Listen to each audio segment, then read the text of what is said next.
Caleb left Sydney on the roadside for Penelope's emergency. Hours later, Sydney limped out of the Sterling estate with bruised palms and knees, punished because her husband failed to appear. In the snow, a black Bentley slowed, and the man inside finally looked up.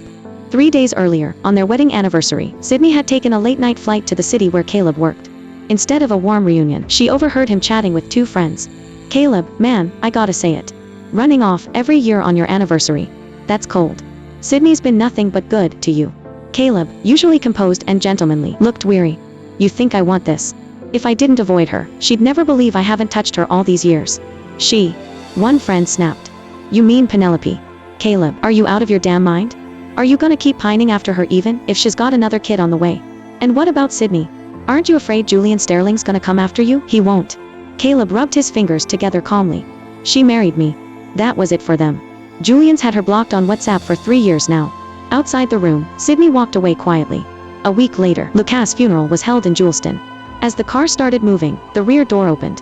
Caleb stood there in a black suit. "Sid, heading home." "And them?" Sydney spotted Penelope Monroe holding her 4-year-old, Timothy. Timothy scrambled into the car. "Aunt Sydney, can you give me and Mommy a ride home?" Caleb pressed his lips together. "Mom and Dad are still furious. Let Penny and Timmy stay at our place for now. Didn't you say you wanted a kid? Now's a good time to practice with Timmy." Sydney almost laughed out loud. So now he was sending Penelope and her son to stay with them, while he faced the heat back at the Hamptons. What a noble man. That night, Tiffany Voss arrived with the draft. Sydney felt a little steadier with the agreement in hand. But then a sharp crack echoed through the house. Nancy, face tight with worry, handed her the broken pieces. "Ms. Wilson, Timmy broke the family photo in your bedroom. Her parents had died in an accident when she was 5. That photo was all she had left of them." Sydney clutched the shattered remains and stormed upstairs. At the top, Penelope stepped out with her son. Sydney's voice turned icy. "Penelope, that was my room. Uncle Caleb said this is my home now." Timothy piped up. "Uncle Caleb also said he's going to take care of me and Mommy like a real dad." Sydney crouched, looking Timothy in the eye. "Do you know what Santa Claus does to children like you on Christmas? He gives me lots of candy." "Wrong." She smiled sweetly. "He cuts off the hands of children who break things, bakes them in the oven, and feeds them to monsters." "Why?" Timothy burst into tears and clung to Penelope. Penelope glared at her. "He's just a kid. Did you really have to scare him like that? You can't even teach your own child how to behave. What else are you good for besides extreme sports?" Sydney turned and walked away. Later, Caleb stepped into the room. "You scared Timmy." "I did," Sydney said. "He destroyed my family photo."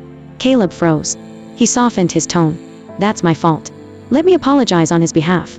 Do you want anything? I'll make it up to you. I only want 2 things. She handed him the documents. Caleb signed the property transfer and flipped to the last page of the second document, signing just as quickly. Afterward, he gently pulled her into his arms.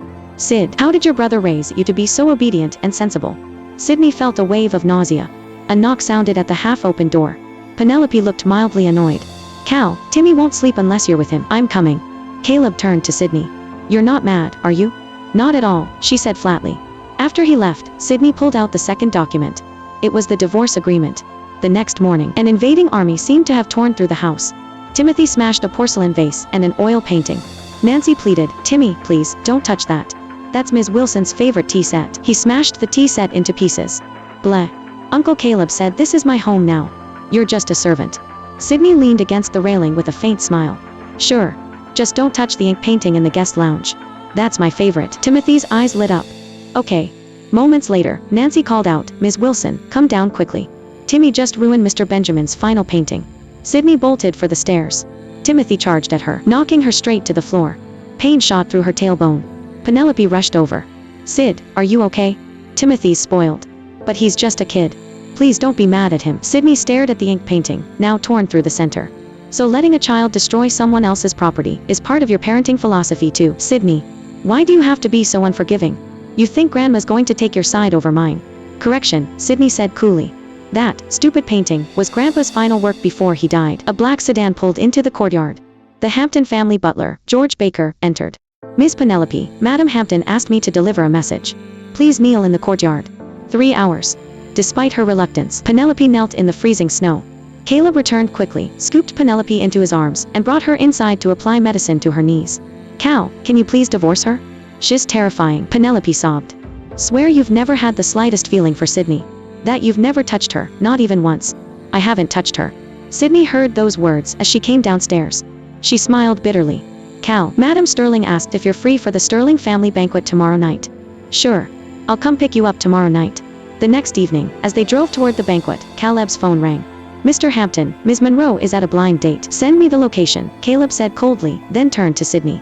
Sid, something urgent came up. I can't go to the family banquet with you. I understand. Jack, could you pull over up ahead? By the time Sydney left the Sterling estate, her limp had worsened. Out. Go kneel. Eloise Sterling had yelled, throwing a teacup at her before forcing her to kneel on jagged stones and endure the canes of the maids. For 3 years, every time Caleb failed to show up for her, she ended up punished like this. Each step downhill brought pure agony. In the snow, a long black Bentley crawled along the icy road. Inside the car, the man lounged in shadow. Elliot Tierney asked, Sir, shouldn't we help her? Ms. Wilson has probably been kneeling in the snow for hours. She's reaching her limit. Just as he finished, Sydney collapsed. The car door slammed open. The man's face stayed stone cold as he swept the unconscious woman into his arms, wrapping her in his cashmere coat. Back to the estate. I want a doctor waiting. He glanced at her bruised knees, dark eyes flashing cold. Is Victor Sterling returning soon? Make arrangements. To what extent? The man's eyes glinted violently. What do you think? Sydney woke with a faint whiff of agarwood in the air. She checked out quietly and returned home. Caleb met her in the hallway. Wait, are you still hurt? Why are you still limping? It was almost better, but last night I had to kneel outside the Sterling estate for 4 hours, Sydney answered plainly. What did you say? Caleb noticed her swollen palms. Why did you kneel? Why were you beaten? Sydney looked up, smiling faintly. Because you didn't come with me. His throat tightened. Doesn't it hurt? It does. But I'm used to it. Anytime you don't come with me, something like this happens. Caleb crouched and lifted the hem of her dress. Her knees were badly swollen, dark bruises blooming beneath. Compared to this, Penelope's lightly reddened knees were nothing. He lifted Sydney into his arms and settled her on the sofa, applying ointment. I'm sorry. I should have done better. Is there anything you want? I'll get it for you. Then I want you to like the birthday gift I gave you. His phone rang with Penelope's custom tone. Caleb picked up and shot to his feet. How bad is it? Send me your location. I'm coming now. He turned to Sydney defensively. Penny got hurt. She's out with the kid alone. I just want to check on her. Penny. Cal, why have I rarely heard you call her Penelope? Sydney called after him. Caleb's heart skipped a beat. He stopped in his tracks, then rushed out into the night. Later that evening, Sydney went to a bar with Tiffany. Across the crowded dance floor under flashing lights, Caleb stood with his arms wrapped around Penelope in a striking red dress. Penelope rose on tiptoe and kissed him. Caleb reflexively pulled her closer. Kiss. Kiss.